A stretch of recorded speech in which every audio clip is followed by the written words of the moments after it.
para que eu e você fôssemos transformados, para que nós pudéssemos ser ligados novamente ao Pai. O que nos distanciava do Senhor, o Senhor foi, e Ele tem o duplo direito hoje sobre as nossas vidas. O primeiro direito, Ele nos criou. O segundo direito, Ele nos resgatou novamente. O Senhor tem duplo direito sobre a minha e sobre a tua vida.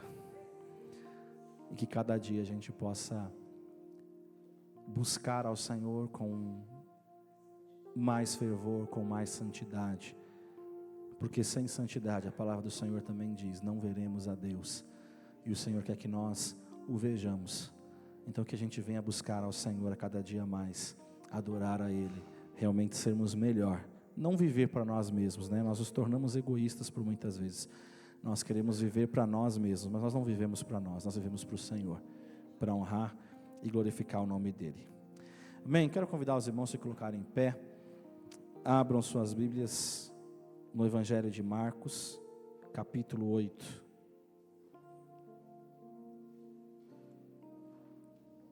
Novo Testamento, Mateus, Marcos. Marcos, capítulo de número 8. Louvado seja o nome do Senhor Jesus. Marcos capítulo 8, versículo de número 22. Louvado seja o nome do Senhor. Marcos, capítulo de número 8, verso 22 em diante.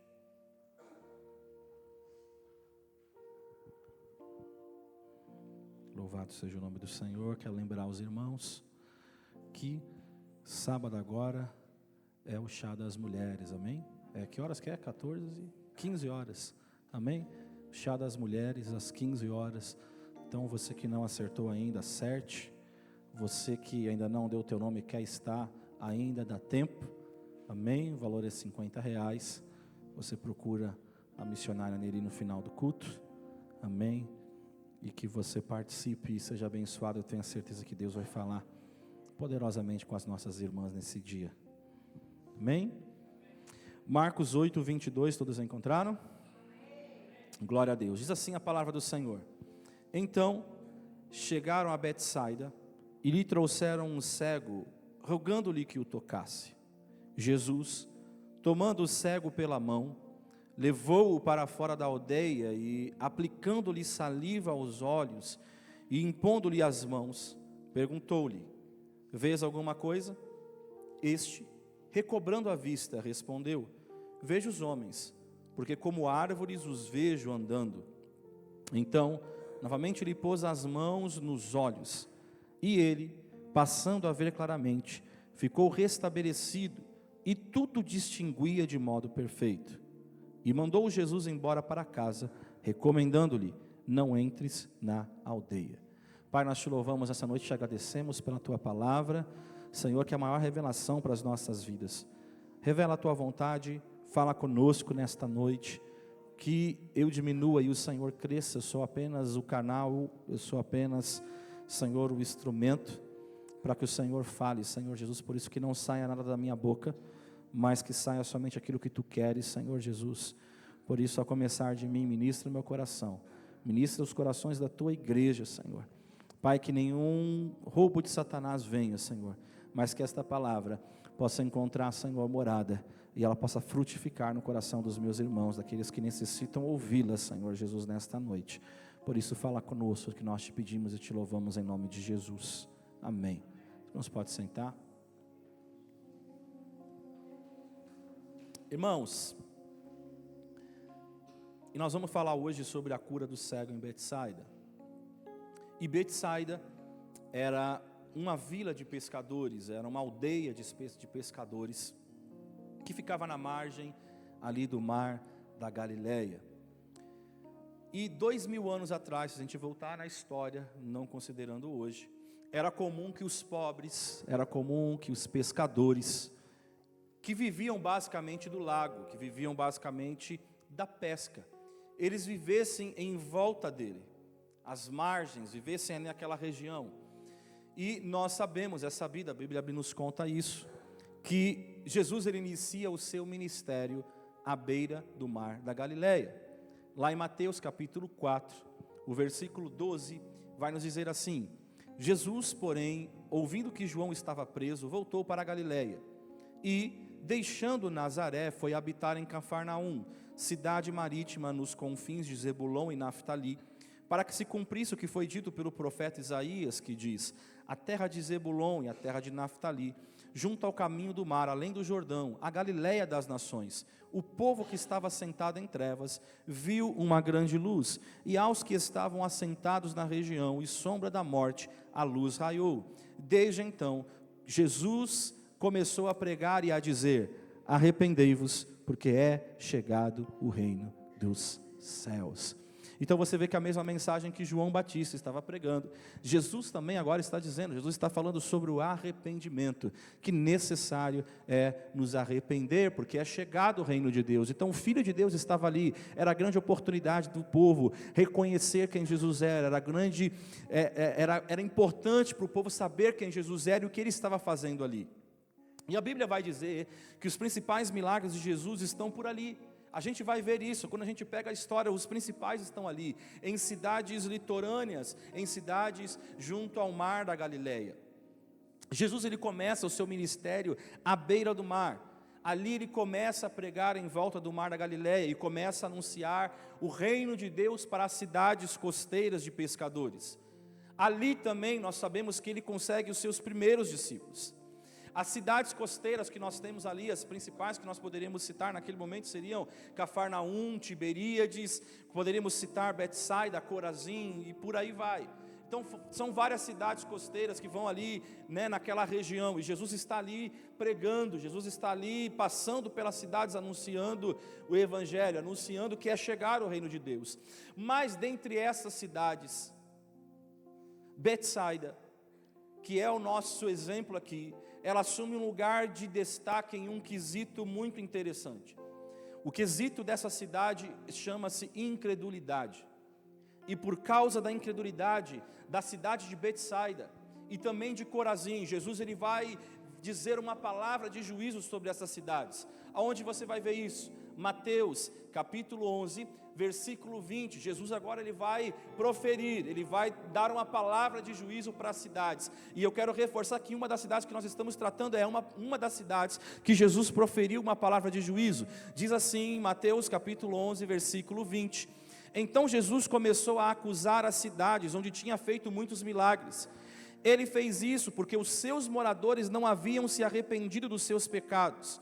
Jesus disse: ai de você, cidade de Corazim, ai de você, cidade de Betsaida, porque se os milagres que foram feitos em vocês tivessem sido nas cidades de Tiro e de Sidom, os seus moradores já teriam abandonado os seus pecados há muito tempo, e para mostrarem que estavam arrependidos, teriam vestido roupa feita de pano grosseiro, e teriam jogado cinzas nas cabeças, pois eu afirmo a vocês que, no dia do juízo, Deus terá mais pena de Tiro e de Sidom do que de vocês, Corazim e Betsaida. E você, cidade de Cafarnaum, acha que vai subir até o céu? Pois será jogada no mundo dos mortos. Porque se os milagres que foram feitos aí tivessem sido feitos na cidade de Sodoma, ela existiria até hoje. Pois eu afirmo a vocês que no dia do juízo, Deus terá mais pena de Sodoma do que você, Cafarnaum. E Jesus está aqui dizendo um discurso duro para essas cidades. E algo me chama a atenção. Jesus está falando dos milagres. Então os milagres não eram apenas para uma cura física. Porque às vezes a gente olha Jesus como aquele que vai curar, aquele que vai resolver o nosso problema desta terra. Mas como nós sabemos, Jesus não veio anunciar um reino desta terra, Ele veio anunciar o reino dos céus. Então os sinais que Jesus fazia, os milagres que Jesus fazia, era para mostrar: vocês precisam ter uma cura na alma. Vocês precisam ter uma cura interior, vocês precisam se dobrar, se arrepender e saber que eu sou Deus, que eu sou Senhor. E aí vocês vão se arrepender, vão se vestir de panos de saco, vão colocar cinza sobre as suas cabeças, e vocês vão clamar, vocês vão se humilhar. Então os milagres de Jesus não tinham nada a ver com simplesmente trazer prosperidade para as pessoas, mas era para anunciar um reino, era para trazer conversão, era para trazer salvação, era para anunciar que era necessário se arrepender, que era necessário nascer de novo, que era necessário nascer da água e do Espírito, como Jesus falou para Nicodemos. Então esse é o propósito, e Jesus deixa muito claro isso aqui, quando a gente faz a leitura de Mateus. E muitas vezes nós entendemos que Jesus veio aqui para fazer milagre, Jesus veio aqui para fazer cura, e Ele vai fazer isso, mas todas elas eram apenas momentâneas, porque no final foram homens, mulheres de carne e osso, e todas elas morreram no final, a sua carne pereceu. Então era cura provisória. Jesus estava falando assim, eu estou dando agora uma cura provisória, mas vai chegar o tempo que vocês ressuscitarão e vocês viverão para sempre. Quando vocês se arrependerem, vocês entenderão que receberão a melhor das curas, que é viver para sempre, que é se arrepender, que é saber que o projeto que eu tenho para vocês é que vocês vivam para todo sempre. Estejam comigo, é voltar ao projeto inicial, é voltar ao início, é voltar ao jardim. Porque é isso que Deus tem, é isso que Jesus veio anunciar.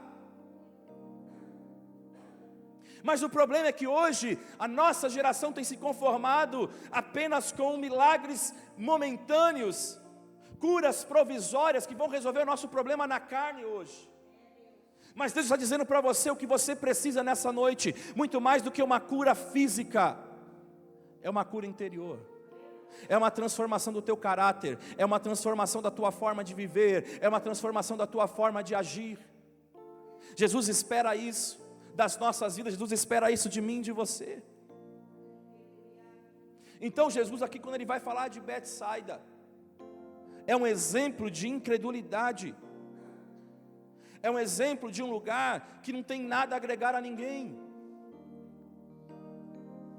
E a cura que nós lemos em Marcos capítulo 8, é a cura de um cego que vinha de Betsaida, mas não pertencia àquela cidade. Então Deus está falando comigo e com você nessa noite. Ei, onde você está? Hoje onde você está? Eu quero deixar 3 pontos para a gente pensar nessa noite. E o primeiro ponto que eu quero que vocês pensem e analisem é que algumas experiências com Deus só acontecem fora de certos lugares. Algumas experiências com Deus só irão acontecer na sua vida fora de certas aldeias. O texto que lemos diz que quando Jesus chegou em Betsaida, colocou o pé dele em Betsaida, trouxeram o cego. A fama de Jesus está se espalhando pelas cidades. Aquilo que Jesus está fazendo, aquilo que Jesus está realizando. Então assim que Jesus coloca os pés em Betsaida, trouxeram o cego. E eu vejo algo muito interessante aqui. Jesus acabara de chegar. Ele chegou, sabe quando alguém chega e você do tipo já quer falar alguma coisa com ela, não dá nem tempo de ela fazer nada, você já vai falar. Jesus chegou, não deu tempo de nada, já trouxeram o cego para ele. E me chama a atenção que quando trazem aquele cego até ele, Jesus pega aquele cego e ele sai da aldeia. Jesus não para ali mesmo e realiza um sinal, realiza um milagre. Jesus, ele não pega ele e fala assim, vem aqui no canto, que eu vou orar por você. Jesus, a Bíblia diz que Jesus tira ele daquela aldeia. E o significado disso é muito interessante a partir dos próximos passos que Jesus ele vai dar. A forma como a cura vai se processar, ela é diferente de qualquer outra cura na Bíblia. Geralmente, as curas que Jesus realizara, as curas que Jesus fazia, eram curas instantâneas. Seja curado, seja liberto, seja sarado. Foram curas instantâneas, foi assim com Bartimeu. Foi assim com o paralítico do tanque de Betesda. Levanta e anda. Foi assim com Lázaro que estava morto. Jesus falou, vem para fora. E nós sabemos disso. Jesus tinha que chamar Lázaro pelo nome, porque se Jesus simplesmente falasse, sai para fora, sai um monte de morto. Porque o poder do Senhor estava ali, então Jesus ele chama Lázaro para fora, é pelo poder da palavra. E Jesus libera uma palavra, as pessoas saem curadas, a cura é instantânea. Mas esta cura me chama a atenção, porque ela precisa de 2 tempos. Será que Jesus errou? Será que Jesus não estava num dia inspirado? Será que Jesus naquele dia ele estava diferente? Jesus ora por ele, a Bíblia diz, Jesus ora por ele, Jesus coloca a mão sobre ele, Jesus pega a saliva dele e coloca nos olhos do cego. Mas depois Jesus faz isso, ele ainda não está enxergando plenamente. Depois, há um segundo momento, há um segundo tempo, Jesus coloca a mão sobre ele novamente, e então passa a ver plenamente. Então algumas coisas eu vejo aqui, algumas experiências com Deus, para acontecer, irmãos, precisa ser fora de certos lugares, precisa ser fora de certas aldeias, de certas cidades. E a aldeia aqui em questão é um lugar de incredulidade, como nós vimos. Aquela aldeia, aquele lugar em questão, é um lugar que representa a incredulidade. Betsaida é sinônimo de incredulidade, de quem não crê. E um grupo, irmãos, que tem como característica a incredulidade, não pode ver milagres acontecerem. Um grupo que tem como característica a falta de fé, não vai conseguir viver milagres. Porque para se viver milagres, é preciso primeiramente crer. Então eu só posso ser transformado, eu só posso viver milagres, eu só posso viver a cura, se primeiramente eu crer. Se creres, verás a glória de Deus. Mas a pergunta é, nós temos crido? Porque a filosofia do mundo é, eu preciso ver para crer. Mas a filosofia da fé, eu preciso crer para ver. Primeiro isso vem dentro do meu coração. O Senhor vai testificar, e eu creio. A gente canta, eu não vivo do que vejo, mas do que creio. Não aconteceu ainda, eu não vi ainda. E olhando humanamente, parece impossível acontecer tal coisa que a gente espera. Em tantas áreas, em tantas situações. Mas a fé é o que nos move. Porque nós cremos no sobrenatural de Deus, nós cremos que o Senhor pode fazer além daquilo que nós pensamos ou imaginamos. E nesse quesito fé, Betsaida está reprovada. A Bíblia não diz como foi que Betsaida se tornou tão incrédula. Porém, nós sabemos muito bem que na incredulidade, irmãos, a incredulidade, se você andar com uma pessoa incrédula, se você andar com uma pessoa que não acredita em nada, vai transmitir isso para você. Assim como a fé, ela se transmite de uma pessoa para outra. Então, se você andar com uma pessoa de fé, você vai se tornar uma pessoa de fé. Porque você vai estar ouvindo aquelas palavras, não, Jesus vai fazer, vai acontecer, eu creio, o Senhor está na frente. Aquilo vai motivando você, aquilo vai incentivando você, aquilo vai movendo você, talvez mesmo você sem você entender, mas talvez a fé daquela pessoa com quem você conversa, as palavras que saem da boca dela, são palavras que te motivam, você fala assim, não, eu vou continuar, eu vou insistir, está difícil, mas eu vou insistir, eu vou continuar. Talvez você nem está entendendo tanto ainda, você fala assim, eu não sei, mas aquele falou, está bom. Até que daqui a pouco essa pessoa é uma pessoa que se torna um muro de fé. É uma pessoa que caminha, que quer buscar o Senhor.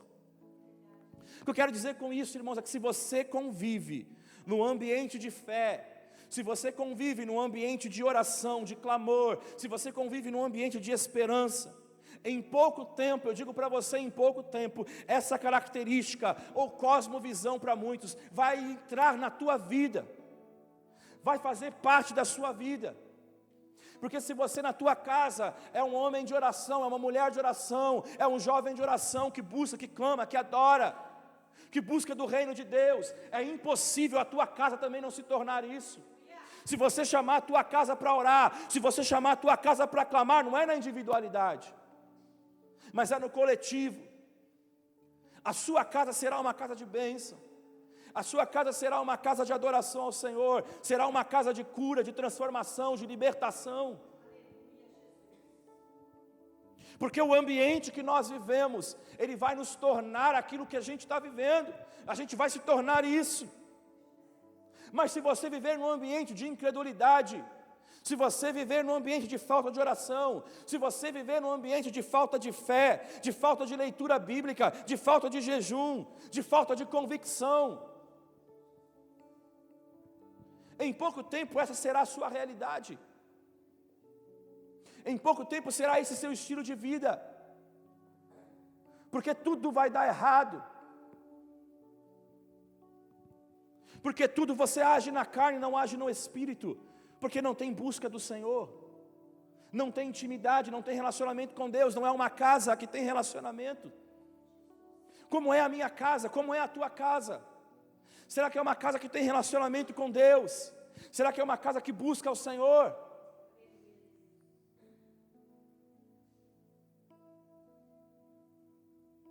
Quais são as palavras que saem de dentro do teu lar? A Bíblia diz que pela palavra Deus criou o mundo. E se a nossa boca tem poder, se nós daremos conta pelas nossas palavras, eu pergunto a você, que mundo as nossas palavras têm feito?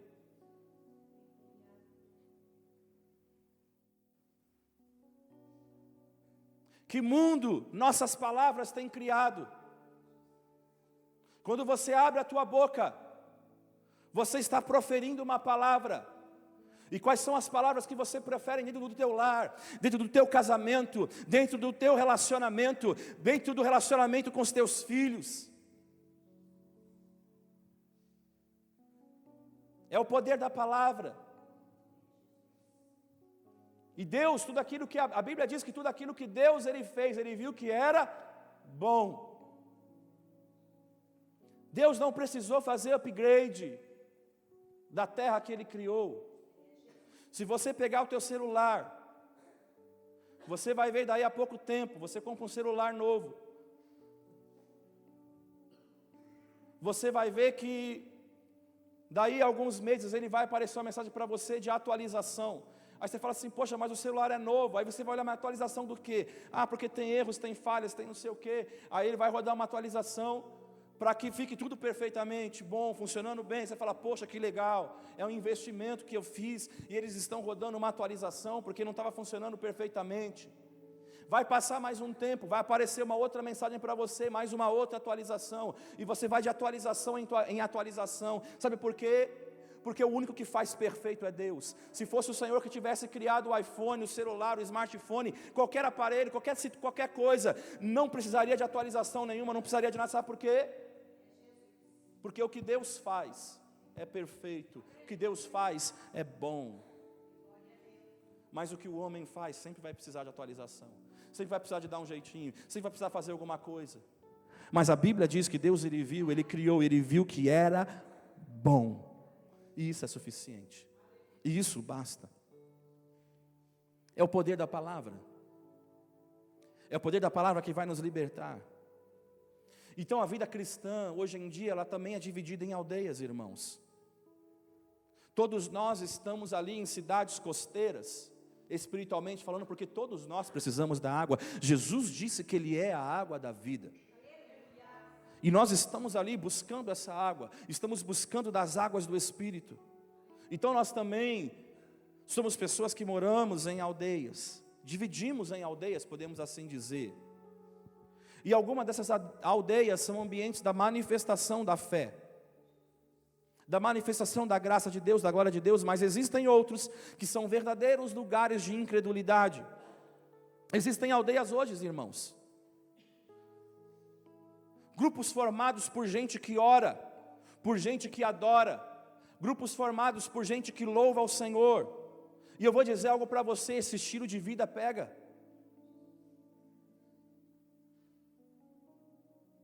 Se você viver cercado por pessoas de oração, pessoas que buscam esse estilo de vida, vai pegar você também. Às vezes a gente acha que é só na igreja que tem que acontecer as coisas, mas o maior exemplo ainda é da tua casa. Se você é uma pessoa que chama para orar, se você é uma pessoa que chama para buscar, que chama para abrir a palavra, para estudar junto, para ler, para fazer,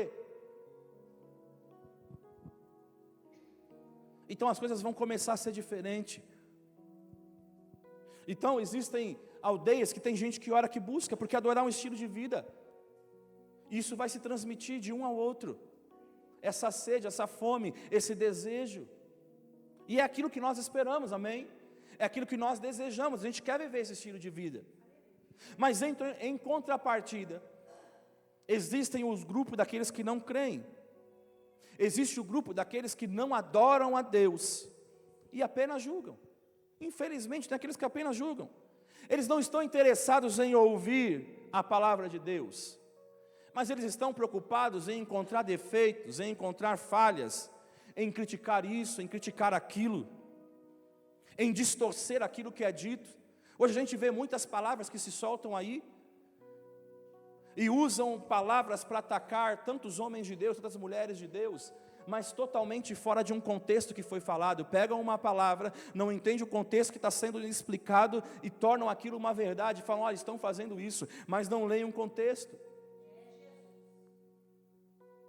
Não entendem, porque são pessoas que querem distorcer aquilo que é dito, são pessoas que estão procurando achar alguma coisa, achar um erro. É o irmão que às vezes confunde o Esaú com o Jacó, mas quem está ouvindo a pregação sabe o que ele está falando, ele só confundiu, só saiu outra palavra, mas ele entende, mas a pessoa, olha lá, apontou, está errado. Eles estão preocupados em avaliar a vida alheia, e esse é o problema, enquanto outros tipos estão glorificando a Deus, enquanto outros tipos estão buscando a Deus, estão se colocando no contexto daquilo que é pregado, e fala, Senhor, sonda meu coração, estão se examinando, estão talvez se perguntando, poxa Senhor, eu nunca pensei assim, que tipo de aldeia eu faço parte? Será que eu sou de uma aldeia que acredita, ou será que eu sou de uma aldeia que não acredita? Será que eu sou um ambiente onde a manifestação da tua glória pode acontecer, ou eu não sou esse ambiente? Agora veja bem, Jesus, ele poderia realizar o milagre ali no mesmo lugar aonde ele estava, se assim ele quisesse. Ele poderia fazer, porque ele é Deus, ele é Senhor. O Senhor não depende, se ele quer fazer, ele faz, acabou. Mas ele não quis fazer ali, porque ele olhou a falta de fé deles. Isso fez com que Jesus desistisse de operar os milagres ali, de estar ali com eles, operando os milagres. Não é como eu falei, não é que ele não podia, ele podia, irmãos, mas aquele ambiente não iria somar nada. Jesus está anunciando um reino, Jesus está anunciando que é chegado, é necessário se arrepender, só que ali Jesus está vendo, não vai adiantar, não adianta de nada. Aquele ambiente seria só mais um milagre, só mais uma cura,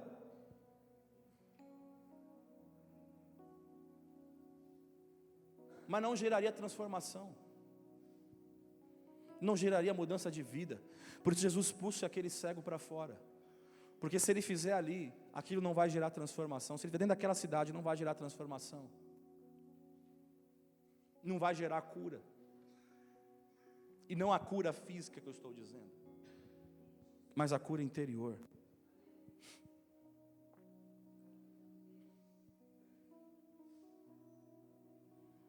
Vejam alguma coisa interessante, grande parte, não todos, grande parte das pessoas que Jesus curava, qual que era a característica dessas pessoas? Eles queriam seguir Jesus, eles queriam andar com Jesus, eles queriam ouvir a Jesus, porque não apenas a cura física, eles recebem a cura da alma, e eles entendem, opa, eu sou um pecador, eu preciso de Jesus.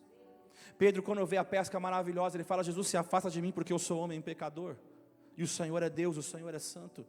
Ele reconhece quem Ele é, ele reconhece quem é o Senhor. E a pergunta é, será que nós temos reconhecido quem Deus é? Ou será que Deus é simplesmente alguém que a gente espera que Ele faça, mas para a gente é só mais uma cura, é só mais um milagre. A gente até vai na igreja, conta o testemunho e fala que Deus fez isso, mas para a gente acabou. Aquilo não gerou transformação, aquilo não gerou mudança, aquilo não gerou mudança no estilo de vida, não mudou nada.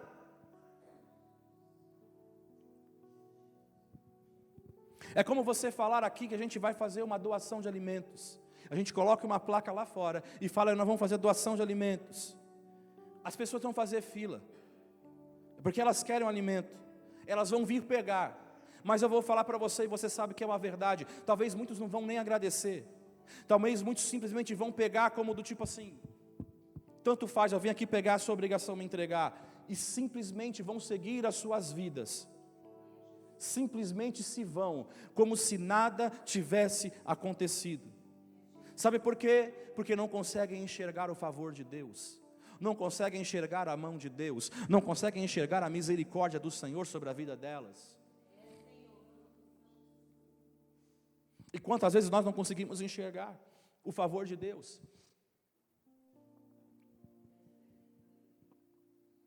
Muitas vezes a gente não ora para quando a gente vai comer, a gente não consegue enxergar o favor de Deus. A gente não ora quando a gente vai deitar e ver o favor de Deus esteve sobre a minha vida hoje. A gente não ora quando acorda e fala assim, o favor de Deus está sobre a minha vida hoje, porque eu acordei, eu poderia não ter despertado, mas eu acordei e é mais uma oportunidade que o Senhor está nos dando. Quantas vezes a gente não enxerga o favor de Deus em tantas coisas? Nós nos tornamos pessoas tão negativistas em tantas coisas, quando nós precisamos olhar com uma ótica diferente e enxergar o favor de Deus em todas as circunstâncias. Mas para aquelas pessoas, para aquela cidade de Betsaida, era só mais um milagre, era só mais uma cura. Jesus fez pelos outros, tem que fazer por mim também. A gente é cheio de direitos.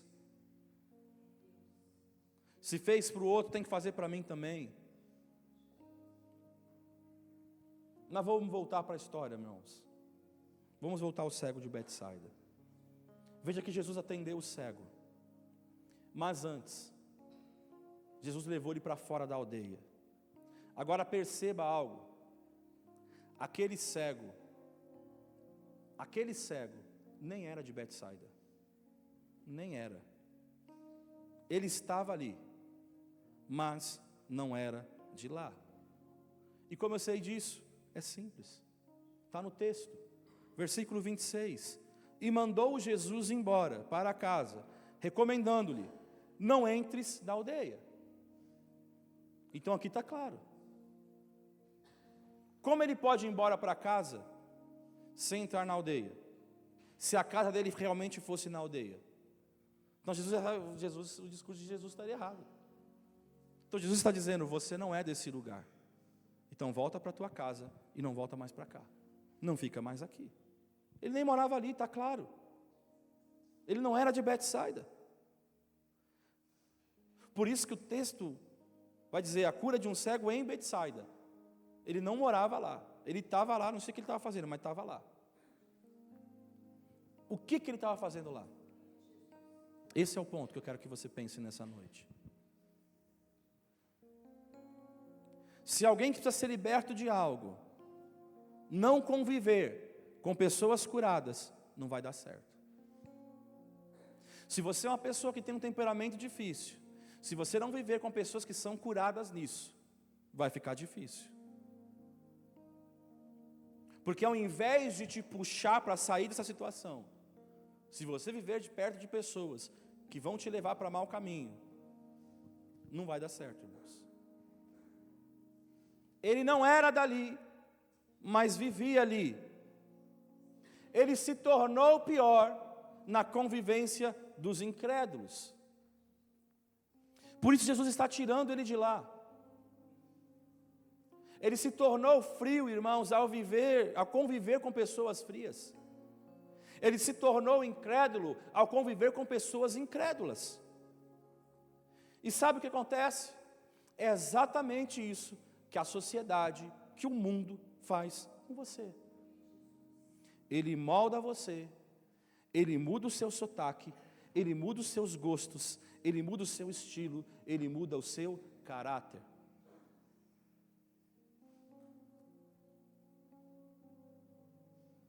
É só você ver. Pega alguém do Nordeste, deixa ele viver alguns bons anos,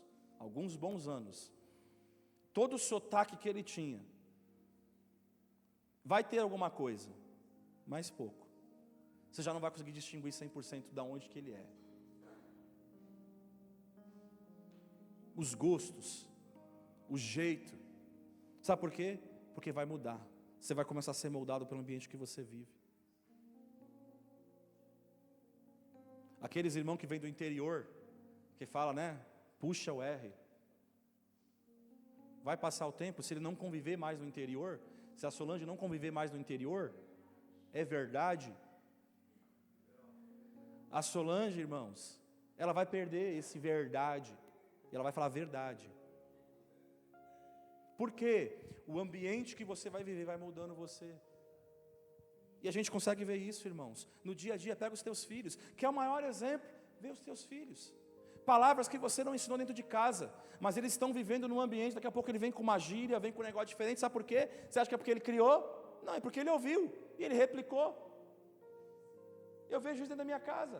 Às vezes os nossos filhos, a gente tem que repreender ele e falar, isso aqui não. Mas é porque veio da mente dele? Não, ele replicou o ambiente que ele está vivendo. E uma vez eu fui falar com meu filho, ele falou assim, não pai, mas eu escuto isso, eles estão falando isso. Eu falei assim, mas você não é igual a eles.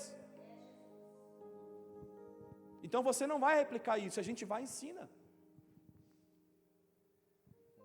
Então, quais são os ambientes que a gente tem vivido?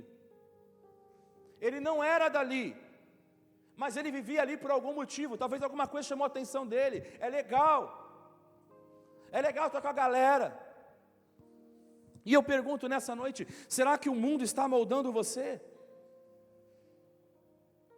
E eu conversava com a minha esposa hoje isso, a gente procura, lógico, irmãos, tem muitas situações. E a gente foi, hoje tinha a apresentação das crianças, a gente foi na escola, aí daqui a pouco a diretora está falando. A gente coloca numa escola com princípio cristão. Aí a diretora falou, não, porque a gente está colocando as crianças para cantar música secular. Aí citou o nome dos grupos, aí eu falei para minha esposa, eu falei assim, a gente coloca numa escola com princípio cristão, para eles ensinar, eu ensino meu filho para ele não cantar a música do mundo, e a escola está ensinando meu filho a cantar a música do mundo.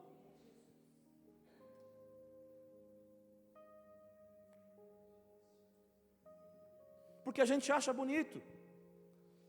Porque a gente viu alguém cantar lá e é bonito. Aí a gente vê igrejas conhecidas, irmãos, ministérios grandes, ministérios famosos. Um pastor conhecido, que não preciso citar nome, cantando música do J Quest dentro do culto, e chamando a igreja para cantar. Igreja conhecida, viu, irmãos? De hinos que vocês cantam aqui, ó. E o pastor está cantando, chamando a igreja. E eu não estou falando, pastor, você está replicando. Eu não replicando, não, eu vi o vídeo.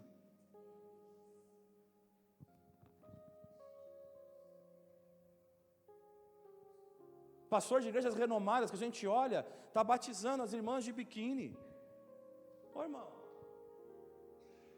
E eu não estou falando aquilo que eu estou, pastor está copiando, não estou replicando, estou falando aquilo que eu vi. Minha esposa viu comigo o vídeo. Igreja conhecida, forte, que a gente fala assim, e realmente era uma bênção do Senhor, mas agora está permitindo tudo. Igreja que vai deixando ser moldada pelo mundo, que vão adquirindo as características, sabe por quê? Porque começou com nada a ver, mas a gente vai se contaminando.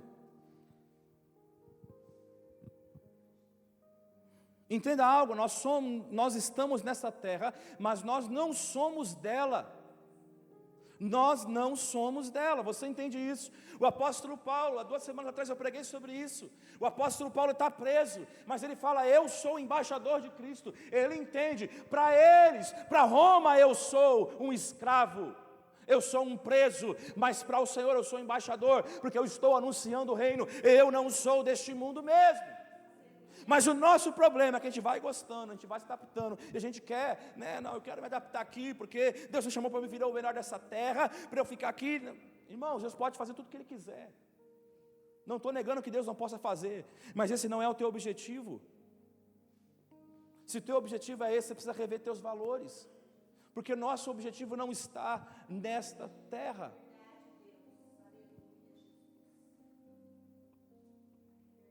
Algumas experiências com Deus só irão acontecer fora de certas aldeias, só irão acontecer fora de certas amizades, só irão acontecer fora de certas pessoas, só irão acontecer fora de certas redes sociais, fora de certos ambientes. Você precisa entender isso. O que está contaminando você?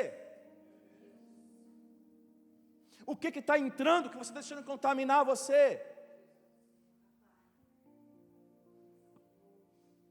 Segundo ponto, algumas restaurações, elas são instantâneas e outras são processos.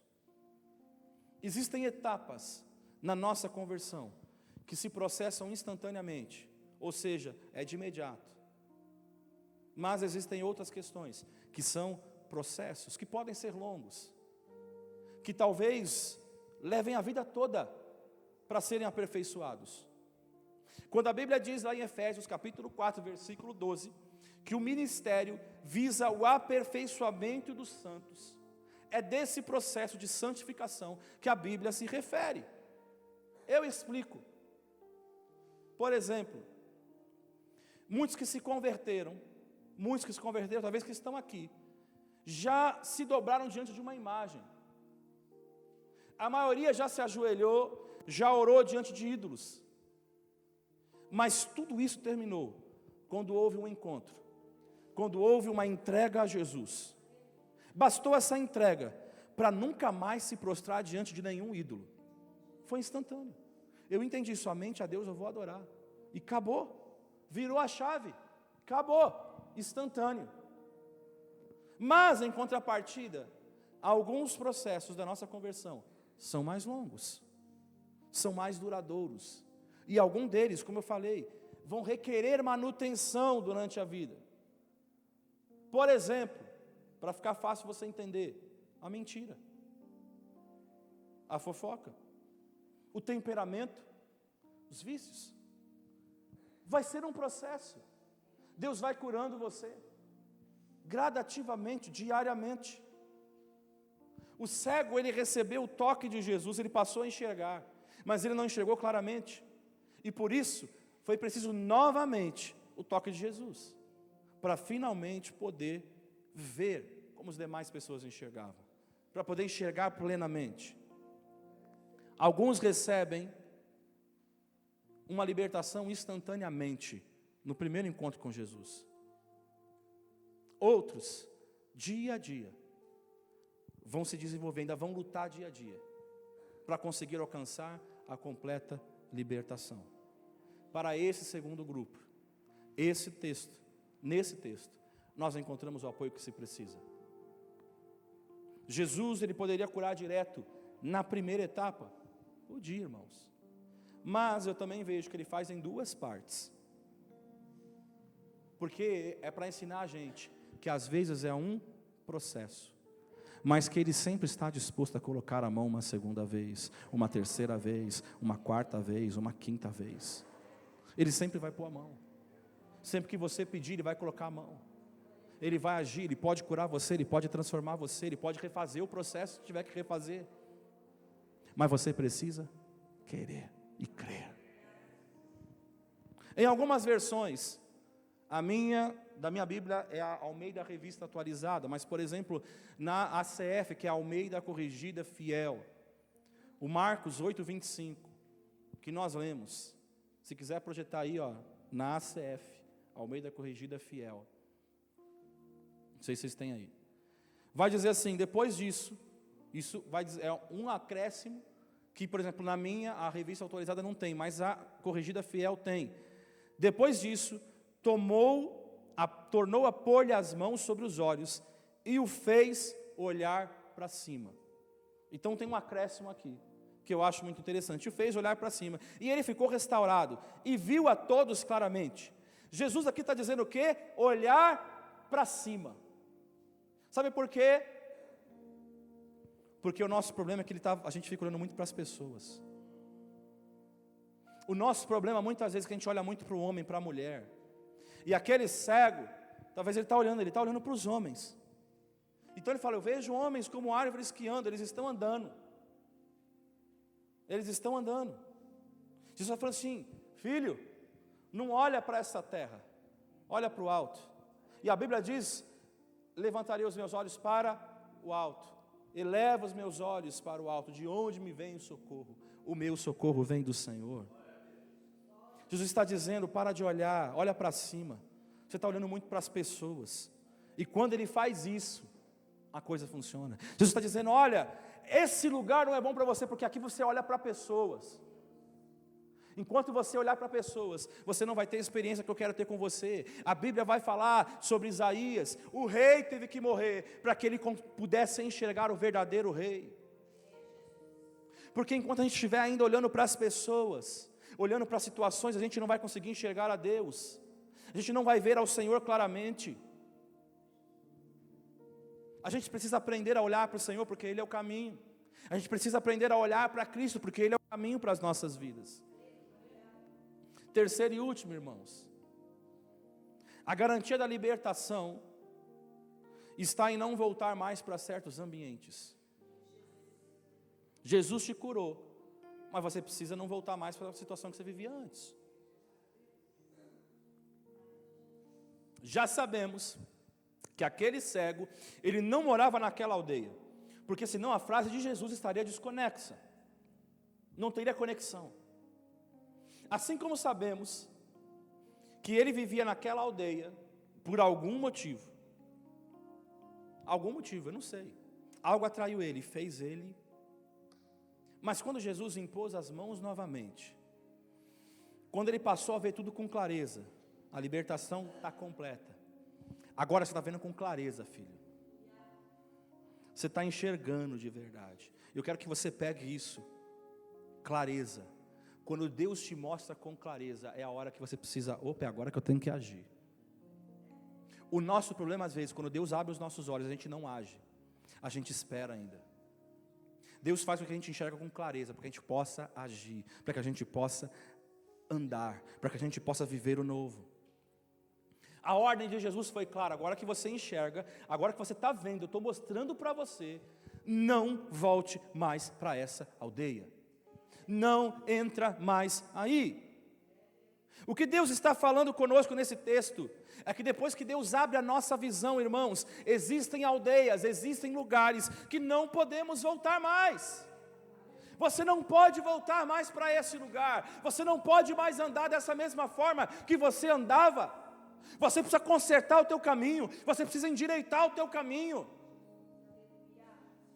Existem ambientes que não podemos mais frequentar. Existem ideologias que nós não podemos mais nos aproximar, porque não condiz com aquilo que nós vivemos.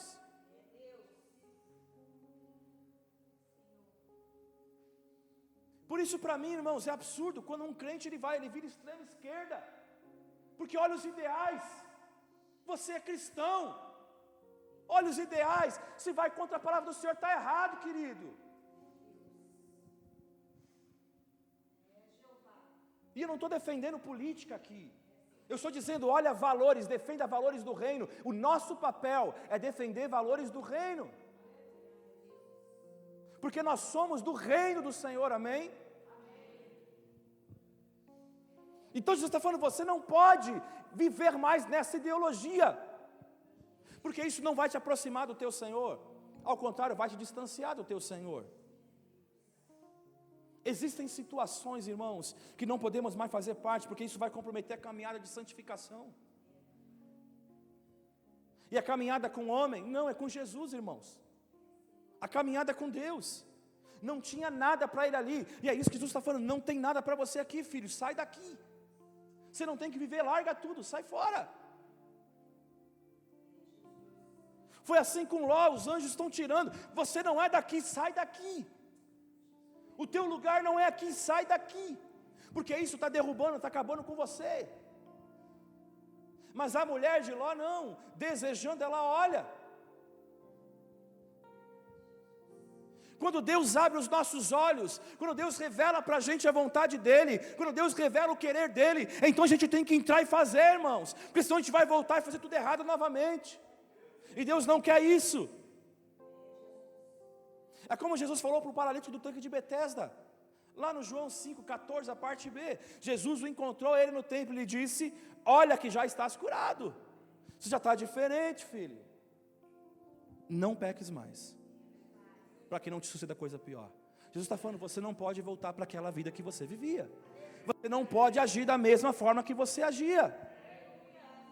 Jesus o curou, Jesus o libertou, mas ele precisa entender que ele não podia mais viver como outrora.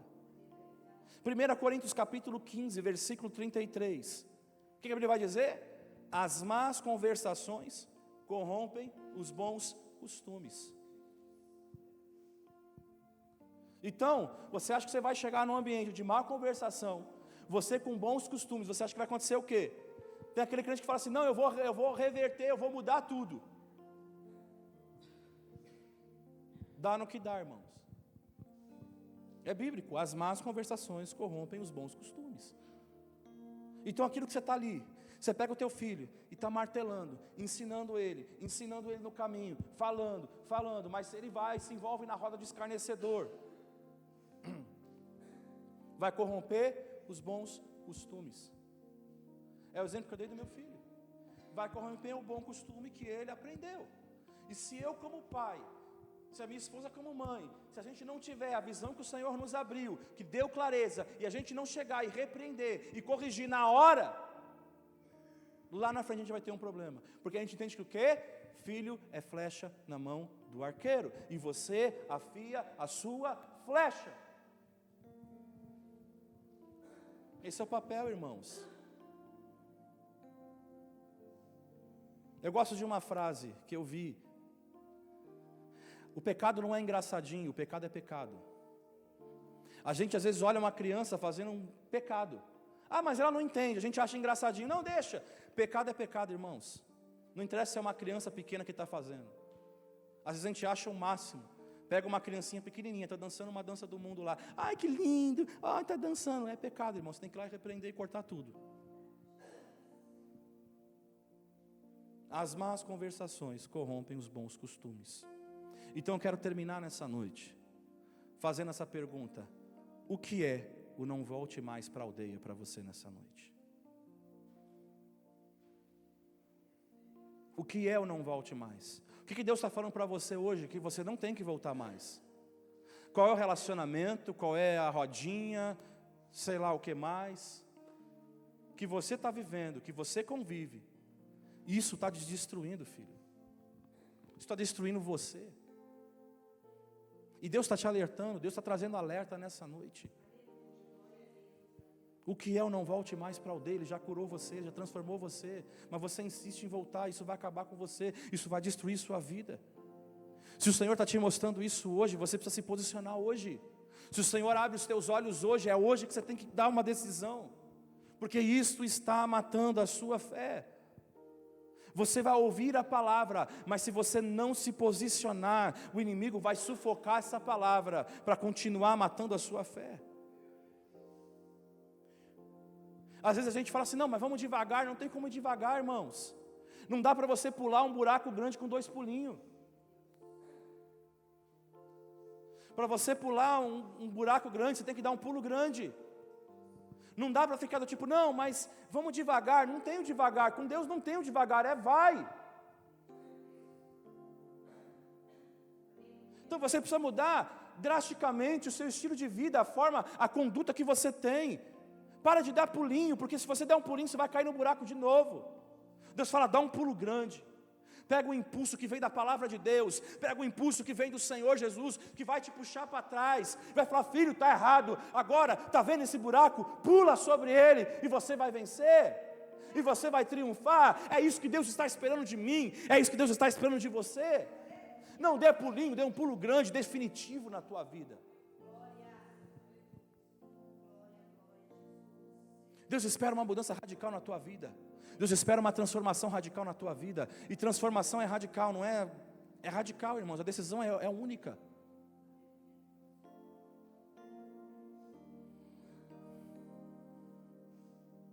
Entenda, é não e pronto. Se Deus está falando é não e pronto, acabou, não se discute. Um dia a gente foi buscar do Senhor uma palavra, e o nosso coração estava voltado esperando o sim de Deus, mas na hora que Deus falou não, foi não e pronto. A gente sentiu, mas não, Deus falou não é não, então não é não, acabou. Daí passou 15 minutos, a gente estava bem, porque Deus falou é não. E tudo que Deus faz é bom. Tudo que Deus faz é bom, é perfeito. Não tem que voltar de novo. Até as bênçãos que Deus nos entrega, ela é boa. O problema é que a gente quer voltar para a aldeia. E quando a gente volta para a aldeia, dá ruim. Vamos ficar de pé nessa noite.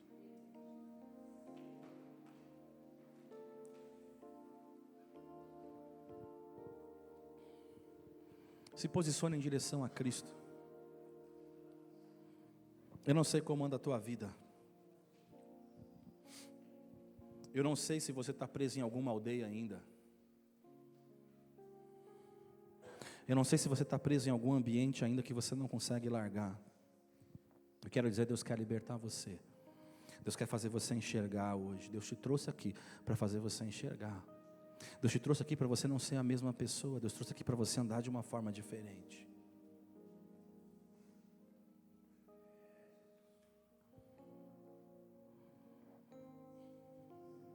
Jesus sempre está disposto a colocar a mão. Hoje Ele é nosso advogado, mas amanhã Ele será o nosso juiz. E da mesma forma que Ele advoga a minha e a tua causa, naquele grande dia, o juízo vai ser feito, irmãos. E aí não tem volta. A mensagem de Jesus, Mateus capítulo 4, versículo 17, arrependei-vos, porque é chegado o reino dos céus.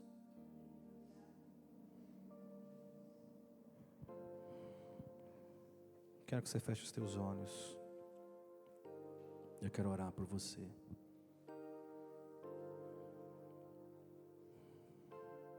Se você precisa de uma oração específica, eu quero que você venha à frente. Eu quero orar pela tua vida hoje.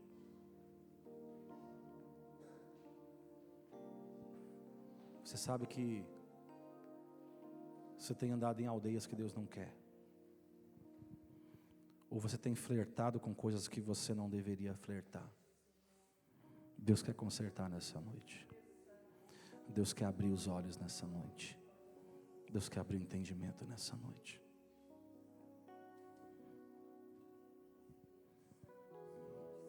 Eu vou começar a orar. Temos o nosso irmão aqui. E nós vamos orar por ele.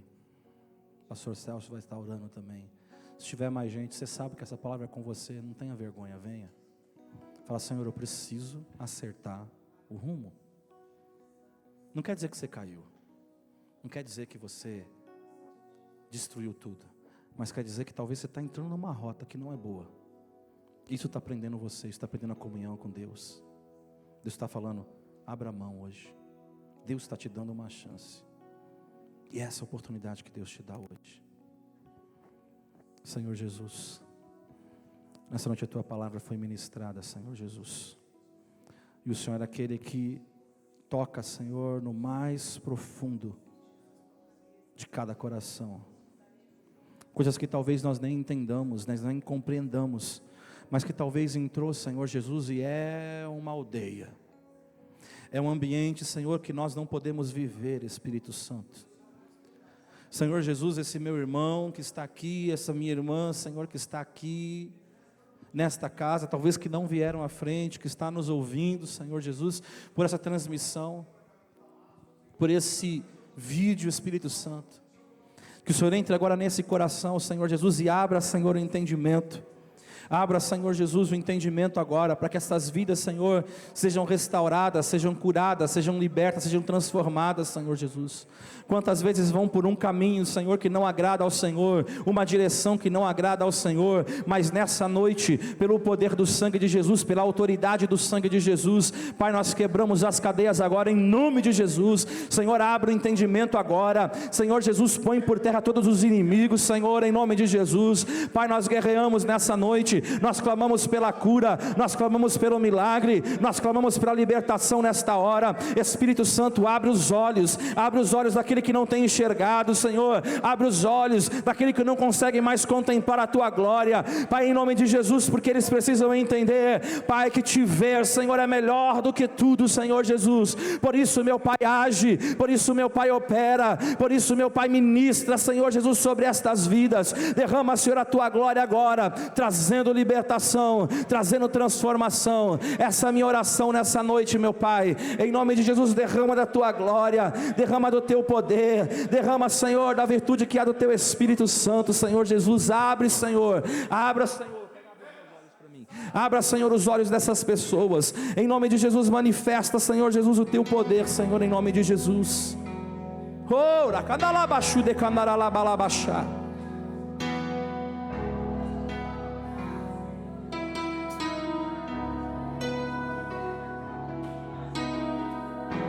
Eu não aguento mais fingir que posso ver.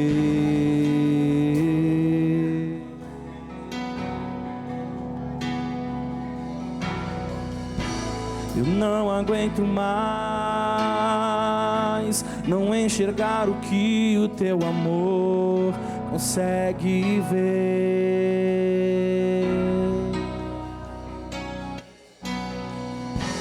Eu não aguento mais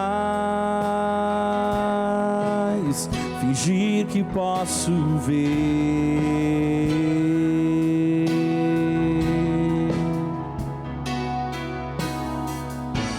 Eu não aguento mais não enxergar o que o Teu amor consegue ver. Abra os meus olhos, eu quero Te ver, Jesus, Filho de Davi. Abra os meus olhos, eu quero Te ver, Jesus, Filho de Davi. Pois Te ver é maior do que tudo, pois Te ver é maior do que tudo, pois Te ver é maior do que tudo que eu possa ter.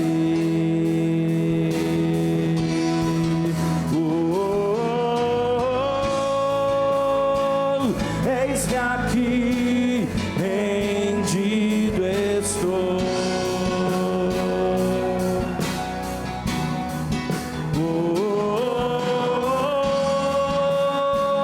Eu sou Teu e Tu és meu.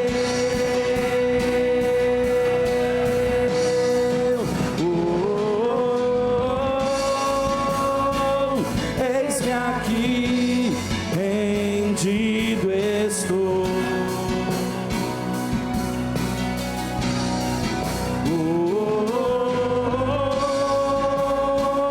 Eu sou Teu e Tu és meu.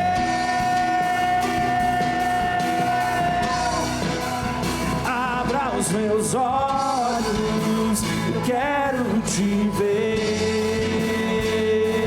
Jesus, Filho de Davi.